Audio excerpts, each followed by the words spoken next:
Okay, you guys, I just listened to a podcast that talked about surrendering and the power of surrendering and just letting go and really listening to your soul and what your soul um, has for you, like the dreams, what that higher calling is. And sometimes it's just so hard to let go and really listen to what your soul is saying and being truthful to what your soul is even saying.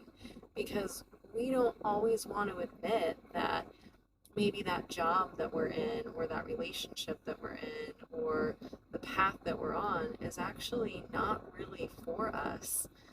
But when we really step back and we listen, we can hear the truth of that. We can hear, like, hey, you know what? I actually really hate my job. And that doesn't mean that, okay, right now you have to change your job and change everything, but rather first admitting that and then sitting with that, because that is where the true transformation starts to happen. That is where you can start to really take the steps that you need to say, okay, I hate my job, but not just impatiently doing something, but sitting back and seeing where that takes you, seeing where that truth takes you. And I know for myself, it's hard to admit these really hard truths in your life. But when you become authentic, when you just live where, okay, I'm just going to live what is truthful for me, that is where you are going to find your true happiness.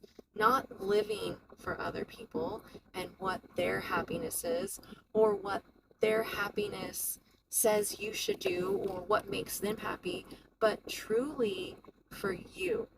And that is the only thing that matters. That's it. And that is truly what surrendering is. Surrendering to what is true for you and what your truth is, because that is it. That is all that matters. And I know it's really hard, and I know that there might be some shakeups and things that happen that maybe you never thought would happen, but what if it's leading you to something even better? Something that you could have never even have thought would happen. So my guidance right now is to surrender. Surrender, surrender, and let go and see where